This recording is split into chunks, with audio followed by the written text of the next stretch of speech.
രാമായണ മാസം അഥവാ കർക്കിടക മാസം ആചരിക്കുന്ന സമയത്ത് മുക്കുറ്റി അരച്ച് നെറ്റിയിൽ തൊടുന്ന ആചാരം കേരളത്തിലെ ചില കുടുംബങ്ങളിലും പ്രദേശങ്ങളിലുമുള്ള ഒരു പഴയ വിശ്വാസാചാരമാണ്.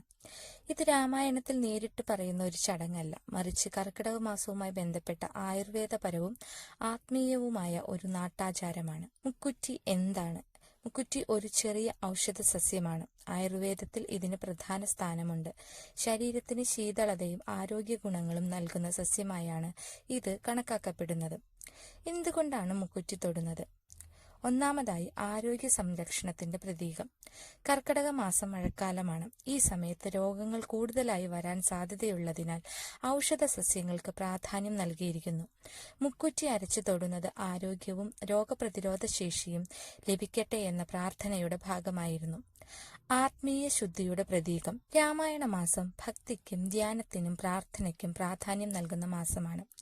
നെറ്റിയിൽ മുക്കുറ്റി തൊടുന്നത് മനസ്സിന്റെയും ശരീരത്തിന്റെയും ശുദ്ധിയെ സൂചിപ്പിക്കുന്ന ഒരു പ്രതീകാത്മക ആചാരമായി കരുതപ്പെടുന്നു. മൂന്നാമതായി, ദൃഷ്ടിദോഷവും ദുരിതങ്ങളും അകറ്റാൻ.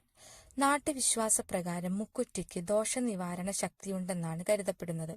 അതിനാൽ കുടുംബത്തിന്റെ ക്ഷേമത്തിനും സംരക്ഷണത്തിനുമായി ഇത് ഉപയോഗിച്ചിരുന്നു. ഭഗവത് സ്മരണയോടൊപ്പം കർക്കിടക മാസത്തിൽ രാമായണ പാരായണം നടത്തുന്നവർ പ്രഭാത സ്നാനത്തിനു ശേഷം മുക്കുറ്റി തൊട്ട് ശ്രീരാമനെ സ്മരിക്കുന്ന പതിവ് ചിലയിടങ്ങളിൽ ഉണ്ടായിരുന്നു. ഇനി എങ്ങനെയാണ് തൊടേണ്ടത്? മുക്കുറ്റിയുടെ ഇലകൾ കഴുകി അല്പം വെള്ളം ചേർത്തരച്ച് പ്രഭാത സ്നാനത്തിനു ശേഷം നെറ്റിയിൽ ചെറിയൊരു കുറിയായി തൊടാറുണ്ട്. ചിലർ കുടുംബാംഗങ്ങൾക്കൊക്കെ തൊടുകയും ചെയ്യുന്നു. ശ്രദ്ധിക്കേണ്ട കാര്യമെന്തെന്നാൽ ഇതൊരു നാട്ടാചാരവും വിശ്വാസപരമായ അനുഷ്ഠാനവുമാണ്. എല്ലാ ഹിന്ദു കുടുംബങ്ങളും ഇത് ചെയ്യണമെന്ന് നിർബന്ധമില്ല.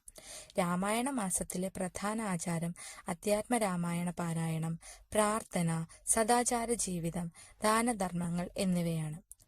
മുക്കുറ്റി തൊടുന്നത് ആരോഗ്യവും ഐശ്വര്യവും ആത്മീയ ശുദ്ധിയും ലഭിക്കട്ടെ എന്ന പ്രാർത്ഥനയുടെ പ്രതീകമാണ്. വീഡിയോ ഇഷ്ടപ്പെട്ടെങ്കിൽ വീഡിയോ ലൈക്ക് ചെയ്ത് ഹരേ രാമ എന്ന് കമന്റ് രേഖപ്പെടുത്തുക. ഇതുപോലുള്ള ആത്മീയ അറിവുകൾക്കായി ചാനൽ സബ്സ്ക്രൈബ് ചെയ്യുക.